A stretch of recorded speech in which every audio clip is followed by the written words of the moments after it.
Dak li ġie żvelat mill-Gazzetta The Sunday Times dwar il-kuntratt bejn il-Gvern Malti u l-Vitals Global Healthcare jikkonferma d-dubji li ilu jitkellem dwarhom il-Partit Nazzjonalista.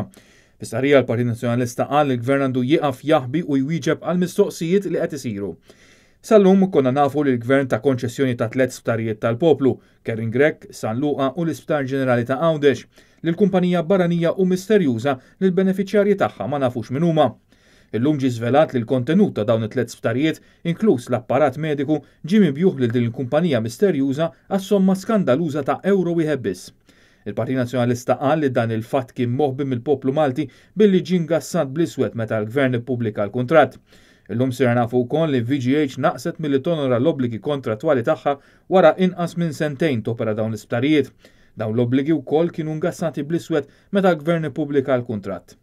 Il-Partit Nazzjonalista qal li minkejja dan il-Gvern kompla għaddej b'dan il-kuntratt u saħansitra ħalla lil VGH tinnegozja u tbieħ lil kumpanija privata oħra il-konċessjoni li ħadet fuq l-isptarijiet tal-poplu Malti daqs li kieku il-proprjetà tal-poplu il-proprjetà tagħha.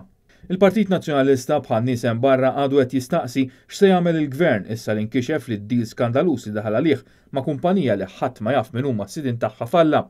X'penali impona l-Gvern fuq Vitals Global Healthcare wara dawn naqsu milli jilħqu milestones importanti kif stipulati fil-kuntratt. Kif il-Gvern se jispjega l-beħ tal-apparat kollu ta' 3 sptarijiet għal euro wieħed biss u għaliex ħass li għandu jingassa bl-iswed din il-parti meta ppubblika l-kuntratt.